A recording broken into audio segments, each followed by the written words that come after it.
ये audio book summary गीगल यानी कि ग्रेट आइडियाज ग्रेट लाइफ के द्वारा बनाई गई है। यहाँ पर आप समरीज पढ़ सकते हैं, सुन सकते हैं। तो आइए आज शुरू करते हैं चाणक्य नीति से, जिसे आवाज दी है विनोद कुमार जोशी ने। चाणक्य, जिसे कौटिल्य और विष्णुगुप्ता के नाम से भी जाना जाता है, इन्होंने नंद डायनेस्टी को खत्म करवा के चंद्रगुप्त मौर्य को राजा बना दिया। अलेक्जेंडर को भी कौटिल्य की वजह से हिंदुस्तान में हार का सामना करना पड़ा, जो कि पूरी दुनिया को जीतने के इरादे से निकला था। दोस्तों, चाणक्य ने अपनी पूरी जिंदगी का काम 2 किताबों में बांटा है। ये है कौटिल्य अर्थशास्त्र और चाणक्य नीति। आज हम चाणक्य नीति के बारे में सुनेंगे। चाणक्य नीति पंक्तियों के रूप में लिखी गई है। इसमें कोई कहानी नहीं है, लेकिन ज्ञान कूट कूट कर भरा हुआ है। चाणक्य नीति। एक पंडित भी घोर कष्ट में आ जाता है यदि वो किसी मूर्ख को उपदेश देता है, यदि वो एक दुष्ट पत्नी का पालन पोषण करता है या किसी दुखी व्यक्ति के साथ अत्यंत घनिष्ठ संबंध बना लेता है। दुष्ट पत्नी, झूठा मित्र, बदमाश नौकर और सर्प के साथ निवास साक्षात मृत्यु के समान है। व्यक्ति को आने वाली मुसीबतों से निपटने के लिए धन संचय करना चाहिए। उसे धन संपदा त्याग कर पत्नी की सुरक्षा करनी चाहिए। लेकिन यदि आत्मा की सुरक्षा की बात आती है तो उसे धन और पत्नी दोनों को तुच्छ समझना चाहिए। उस देश में निवास न करें जहां आपकी कोई इज्जत नहीं हो, जहां आप रोजगार नहीं कमा सकते, जहां आपका कोई मित्र नहीं और जहां आप कोई ज्ञान अर्जित नहीं कर सकते। अच्छा मित्र वही है जो हमें निम्नलिखित परिस्थितियों में नहीं त्यागे। आवश्यकता पड़ने पर, किसी दुर्घटना पड़ने पर, जब अकाल पड़ा हो, जब युद्ध चल रहा हो, जब हमें राजा के दरबार में जाना पड़े और जब हमें शमशान घाट जाना पड़े। भोजन के योग्य पदार्थ और भोजन करने की क्षमता, सुंदर स्त्री और उसे भोगने के लिए काम शक्ति, पर्याप्त धनराशि तथा दान देने की भावना, ऐसे संयोगों का होना सामान्य तप का फल नहीं है। उस व्यक्ति ने धरती पर ही स्वर्ग को पा लिया जिसका पुत्र आज्ञाकारी हो, जिसकी पत्नी उसकी इच्छा के अनुरूप व्यवहार करती हो, जिसे अपने धन पर संतोष है। ऐसे लोगों से बचे जो आपके मुंह पर तो मीठी बातें करते हैं, लेकिन आपकी पीठ पीछे आपको बर्बाद करने की योजना बनाते हैं। ऐसा करने वाले तो उस विष के घड़े के समान हैं जिसकी ऊपरी सतह दूध से भरी हुई है। एक बुरे मित्र पर तो कभी विश्वास न करें, एक अच्छे मित्र पर भी विश्वास न करें, क्योंकि यदि ऐसे लोग आपसे रुष्ट होते हैं तो आपके सभी राज से पर्दा खोल देंगे। लाड़ प्यार से बच्चों में गलत आदतें ढलती है। उन्हें कड़ी शिक्षा देने से वे अच्छी आदतें सीखते हैं। इसलिए बच्चों को जरूरत पड़ने पर दंडित करें, ज्यादा लाड़ ना करें। प्रेम और मित्रता बराबर वालों में अच्छी लगती है। राजा के यहाँ नौकरी करने वाले को ही सम्मान मिलता है। व्यवसायों में वाणिज्य सबसे अच्छा है एवं उत्तम गुणों वाली स्त्री अपने घर में सुरक्षित रहती है।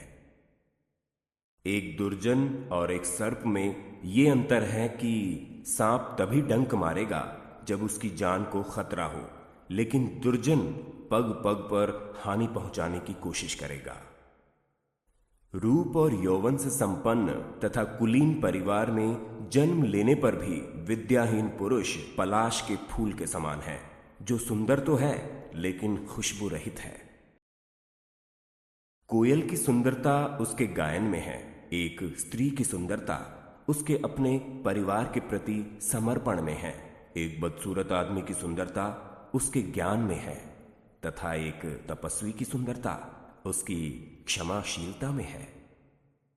कुल की रक्षा के लिए एक सदस्य का बलिदान दें, गांव की रक्षा के लिए एक कुल का बलिदान दें, देश की रक्षा के लिए एक गांव का बलिदान दें और आत्मा की रक्षा के लिए देश का बलिदान दें। जिस तरह सारा वन केवल एक ही पुष्प एवं सुगंध भरे वृक्ष से महक जाता है, उसी तरह एक ही गुणवान पुत्र पूरे कुल का नाम बढ़ाता है। 5 साल तक पुत्र को लाड़ एवं प्यार से पालन करना चाहिए। 10 साल तक उसे छड़ी की मार से डराएं, लेकिन जब वो 16 साल का हो जाए तो उससे मित्र के समान व्यवहार करें। सैकड़ों गुण रहित पुत्रों से अच्छा एक गुणी पुत्र है, क्योंकि एक चंद्रमा ही रात्रि के अंधकार को भगाता है, असंख्य तारे ये काम नहीं करते। एक ऐसा बालक जो जन्मते वक्त मृत था, एक मूर्ख दीर्घायु बालक से बेहतर है। पहला बालक तो एक क्षण के लिए दुख देता है, दूसरा बालक उसके मां बाप को जिंदगी भर दुख की अग्नि में जलाता है। वो गाय किस काम की जो ना तो दूध देती है ना तो बच्चे को जन्म देती है, उसी प्रकार उस बच्चे का जन्म किस काम का जो ना ही विद्वान हुआ हो और ना ही भगवान का भक्त हुआ हो। ये बातें एक बार ही होनी चाहिए, राजा का बोलना, विद्वान व्यक्ति का बोलना, लड़की का ब्याहना। यदि आप पर मुसीबत आती नहीं है तो उससे सावधान रहें, लेकिन यदि मुसीबत आ जाती है तो किसी भी तरह उससे छुटकारा पाएं। खाली बैठने से अभ्यास का नाश होता है। दूसरों को देखभाल करने के लिए देने से पैसा नष्ट होता है। गलत ढंग से बुआई करने वाला किसान अपने बीजों का नाश करता है। यदि सेनापति नहीं है तो सेना का नाश होता है। वासना के समान दुष्कर कोई रोग नहीं, मोह के समान कोई शत्रु नहीं, क्रोध के समान कोई अग्नि नहीं और स्वस्थ ज्ञान के समान कोई बोध नहीं। समुद्र में होने वाली वर्षा व्यर्थ है, जिसका पेट भरा हुआ है उसके लिए अन्न व्यर्थ है। पैसे वाले आदमी के लिए भेंट वस्तु का कोई अर्थ नहीं। दिन के समय जलता हुआ दिया व्यर्थ है। राजा को उसके नागरिकों के पाप लगते हैं, राजा के यहां काम करने वाले पुजारी को राजा के पाप लगते हैं, पति को पत्नी के पाप लगते हैं और गुरु को उसके शिष्यों के पाप लगते हैं। गधे से ये 3 बातें सीखें। अपना बोझा ढोना ना छोड़ें, सर्दी गर्मी की चिंता ना करें, सदा संतुष्ट रहें। एक बुद्धिमान व्यक्ति को निम्नलिखित बातें किसी को नहीं बतानी चाहिए कि उसकी दौलत खो चुकी है, उसे क्रोध आ गया है, उसकी पत्नी ने जो गलत व्यवहार किया, लोगों ने उसे जो गालियां दी, वो किस प्रकार बेइज्जत हुआ है। व्यक्ति को हमेशा 3 चीजों से संतुष्ट रहना चाहिए: खुद की पत्नी, वो भोजन जो विधाता ने प्रदान किया है और उतना धन जितना ईमानदारी से मिल गया। और व्यक्ति को इन 3 चीजों से संतुष्ट नहीं होना चाहिए: अभ्यास, भगवान का नाम स्मरण और परोपकार। हाथी से 1000 गज की दूरी रखें, घोड़े से 100 की, सींग वाले जानवर से 10 की, लेकिन दुष्ट जहां भी हो उस जगह से ही निकल जाए। एक शक्तिशाली आदमी से उसकी बात मानकर समझौता करें, एक दुष्ट का प्रतिकार करें, और जिनकी शक्ति आपकी शक्ति के बराबर है उनसे समझौता विनम्रता से या कठोरता से करें। या एक राजा की शक्ति उसकी शक्तिशाली बुझाव में है, एक ब्राह्मण की शक्ति उसके स्वरूप ज्ञान में है, एक स्त्री की शक्ति उसकी सुंदरता, तारुण्य और मीठे वचनों में है। यदि आप शेर की गुफा में जाते हो तो आपको हाथी के माथे का मणि मिल सकता है, लेकिन यदि आप लोमड़ी जहां रहती है वहां जाते हो तो बछड़े की पूंछ या गधे की हड्डी के अलावा कुछ नहीं मिलेगा। यदि ज्ञान को उपयोग में न लाया जाए तो वो खो जाता है। आदमी यदि अज्ञानी है तो खो जाता है। सेनापति के बिना सेना खो जाती है, पति के बिना पत्नी खो जाती है। वो कमीने लोग जो दूसरों की गुप्त खामियों को उजागर करते हुए फिरते हैं उसी तरह नष्ट हो जाते हैं जिस तरह कोई सांप चींटियों की टीलों में जाकर मर जाता है। इन सातों को जगा दें यदि वो सो गए हैं। विद्यार्थी, सेवक, पथिक, भूखा आदमी, डरा हुआ आदमी, खजाने का रक्षक और खजांची। इन सातों को नींद से कभी नहीं जगाना चाहिए। सांप, राजा, बाघ, डंक करने वाला कीड़ा, छोटा बच्चा, दूसरों का कुत्ता और मूर्ख। सुबह उठकर दिन भर जो दांव आप लगाने वाले हैं उसके बारे में सोचें। दोपहर को अपनी मां को याद करें। रात को चोरों को ना भूलें। आपको इंद्र के समान वैभव प्राप्त होगा यदि आप अपने भगवान के गले की माला अपने हाथों से बनाएं। अपने भगवान के लिए चंदन अपने हाथों से घिसे और अपने हाथों से पवित्र ग्रंथों को लिखें। जिसे अपनी कोई अक्ल नहीं, उसकी शास्त्र क्या भलाई करेंगे। एक अंधा आदमी आईने का क्या करेगा। अपने निकट संबंधियों का अपमान करने से जान जाती है। दूसरों का अपमान करने से दौलत जाती है। राजा का अपमान करने से सब कुछ जाता है और एक ब्राह्मण का अपमान करने से कुल का नाश हो जाता है। जिसके पास में विद्या है वो शक्तिशाली है। निर्बुद्ध पुरुष के पास क्या शक्ति हो सकती है। एक छोटा खरगोश भी चतुराई से मदमस्त हाथी को तालाब में गिरा देता है। जो घर गृहस्थी के काम में लगा रहता है वो कभी ज्ञान प्राप्त नहीं कर सकता। मांस खाने वाले के हृदय में दया नहीं हो सकती। लोभी व्यक्ति कभी सत्य भाषण नहीं कर सकता और एक शिकारी में कभी शुद्धता नहीं हो सकती। एक विद्यार्थी पूर्ण रूप से निम्नलिखित बातों का त्याग करे। काम, क्रोध, लोभ, स्वादिष्ट भोजन की अपेक्षा, शरीर का श्रृंगार, अत्यधिक जिज्ञासा, अधिक निद्रा, शरीर निर्वाह के लिए अत्यधिक प्रयास। एक गुणवान व्यक्ति को वो सब कुछ दान में देना चाहिए जो उसकी आवश्यकता से अधिक है। केवल दान के कारण ही कर्ण, बाली और राजा विक्रमादित्य आज तक चल रहे हैं। देखिए उन मधुमक्खियों को जो अपने पैर दुखे से धरती पर पटक रही है। वो अपने आप से कहती हैं, आखिर में सब चला ही गया। हमने हमारे शहद को जो बचा कर रखा था ना ही दान दिया और ना ही खुद खाया। अभी एक पल में ही कोई हमसे सब छीन कर ले गया।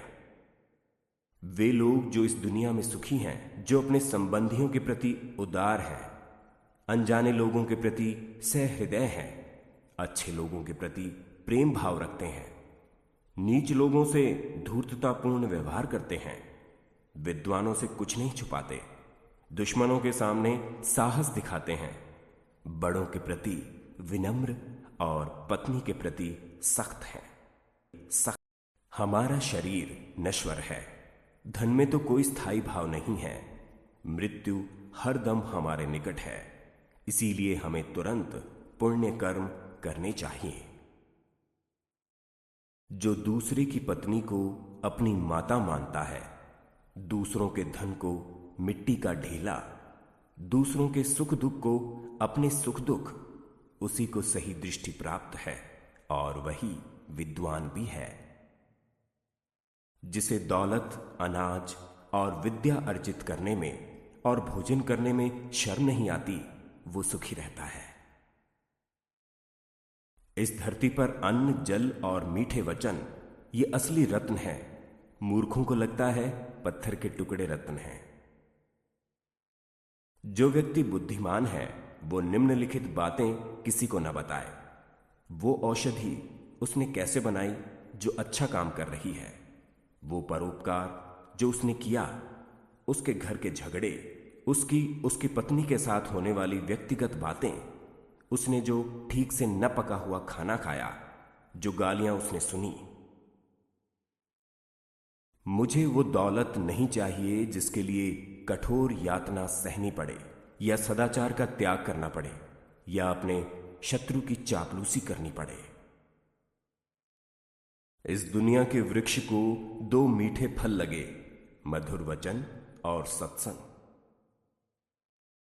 जिसका ज्ञान किताबों में सिमट गया है और जिसने अपनी दौलत दूसरों के सुपुर्द कर दी है, वो जरूरत आने पर ज्ञान या दौलत कुछ भी इस्तेमाल नहीं कर सकता। चंदन कट जाने पर भी अपनी महक नहीं छोड़ते, हाथी बूढ़ा होने पर भी अपनी लीला नहीं छोड़ता, गन्ना निचोड़े जाने पर भी अपनी मिठास नहीं छोड़ता।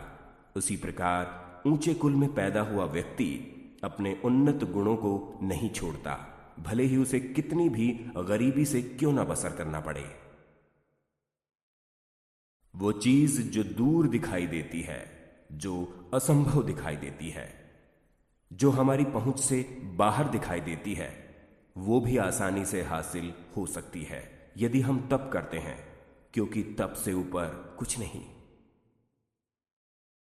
वो इंद्र के राज्य में जाकर क्या सुख भोगेगा, जिसकी पत्नी प्रेम भाव रखने वाली और सदाचारी है, जिसके पास में संपत्ति है, जिसका पुत्र सदाचारी और अच्छे गुण वाला है, जिसको अपने पुत्र द्वारा पौत्र हुए हैं।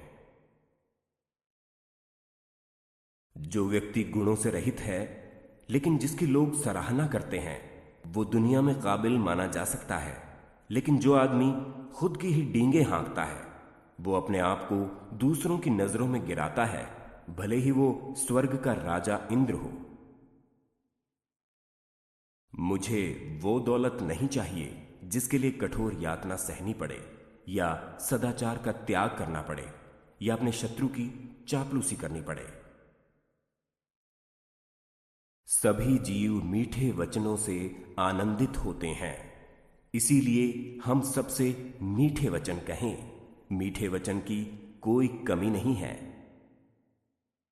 गरीबी, दुख और एक बंधी का जीवन, ये सब व्यक्ति के किए हुए पापों का ही फल है। पानी पर तेल, एक कमीने आदमी को बताया हुआ राज, एक लायक व्यक्ति को दिया हुआ दान और एक बुद्धिमान व्यक्ति को पढ़ाया हुआ शास्त्रों का ज्ञान अपने स्वभाव के कारण तेजी से फैलते हैं। हमें अभिमान नहीं होना चाहिए जब हम ये बातें करते हैं। परोपकार, आत्मसंयम, पराक्रम, शास्त्र का ज्ञान हासिल करना, विनम्रता, नीतिमत्ता, ये करते वक्त अभिमान करने की इसलिए जरूरत नहीं क्योंकि दुनिया बहुत कम दिखाई देने वाले दुर्लभ रत्नों से भरी पड़ी है। यदि हम किसी से कुछ पाना चाहते हैं तो उससे ऐसे शब्द बोलें जिससे वो प्रसन्न हो जाए। उसी प्रकार जैसे एक शिकारी मधुर गीत गाता है जब वो हिरण पर बाण चलाना चाहता है। जो व्यक्ति राजा से, अग्नि से, धर्म गुरु से और स्त्री से बहुत परिचय बढ़ाता है, वो विनाश को प्राप्त होता है। जो व्यक्ति इनसे पूर्ण रूप से अलिप्त रहता है, उसे अपना भला करने का कोई अवसर नहीं मिलता। इसलिए इनसे सुरक्षित अंतर रखकर संबंध रखना चाहिए। कुसंग का त्याग करें और संत जनों से मेलजोल बढ़ाएं। दिन और रात गुणों का संपादन करें, उस पर हमेशा चिंतन करें जो शाश्वत है, और जो अनित्य है उसे भूल जाएं। हाथी का शरीर कितना विशाल है, लेकिन एक छोटे से अंकुश से नियंत्रित हो जाता है। एक दिया घने अंधकार का नाश करता है, क्या अंधेरे से दिया बड़ा है? एक कड़कती हुई बिजली एक पहाड़ को तोड़ देती है, क्या बिजली पहाड़ जितनी विशाल है? जी नहीं, बिल्कुल नहीं। वही बड़ा है जिसकी शक्ति छा जाती है। इससे कोई फर्क नहीं पड़ता कि आकार कितना है। आप चाहे 100 बार पवित्र जल में स्नान करें, आप अपने मन का मैल नहीं धो सकते। उसी प्रकार जिस प्रकार मदिरा का पात्र पवित्र नहीं हो सकता, चाहे आप इसे गर्म करके सारी मदिरा की भाप बना दें। जो व्यक्ति 1 साल तक भोजन करते समय भगवान का ध्यान करेगा और मुंह से कुछ नहीं बोलेगा, उसे 1000 करोड़ वर्ष तक स्वर्ग लोक की प्राप्ति होगी। शेर से एक बात सीखें, बगुले से एक, मुर्गे से 4, कौवे से 5, कुत्ते से 6 और गधे से 3। शेर से ये बढ़िया बात सीखें कि आप जो भी करना चाहते हैं वो एक दिली हो और जबरदस्त प्रयास से करो। बुद्धिमान व्यक्ति अपने इंद्रियों को बगुले की तरह वश में करते हुए अपने लक्ष्य को जगह, समय और योग्यता का पूरा ध्यान रखते हुए पूर्ण करें। मुर्गे से 4 बातें सीख लीजिए। सही समय पर उठें, निडर बने और लड़ें, संपत्ति का रिश्तेदारों से उचित बंटवारा करें, अपने कष्ट से अपना रोजगार प्राप्त करें। कौवे से ये 5 बातें सीख लीजिए। अपनी पत्नी के साथ एकांत में प्रणय करें, निडरता, उपयोगी वस्तुओं का संचय करें, सभी ओर दृष्टि घुमाएं, दूसरों पर आसानी से विश्वास न करें। कुत्ते से ये बातें सीख लीजिए। बहुत भूख हो पर खाने को कुछ ना मिले या कम मिले तो भी संतोष करें। गहरी नींद में हो तो भी क्षण में उठ जाएं। अपने स्वामी के प्रति बेहिचक ईमानदारी रखें, निडरता। गधे से ये 3 बातें सीखें। अपना बोझा ढोना ना छोड़ें, सर्दी गर्मी की चिंता ना करें, सदा संतुष्ट रहें। जो व्यक्ति इन 20 गुणों पर अमल करेगा वो जो भी करेगा सफल होगा। दोस्तों, उम्मीद है आपको चाणक्य नीति से बहुत कुछ नया सीखने को मिला होगा। अब हमें इजाजत दीजिए। गीगल ग्रेट आइडियाज ग्रेट लाइफ को सुनने के लिए आपका बहुत बहुत धन्यवाद। जय हिंद।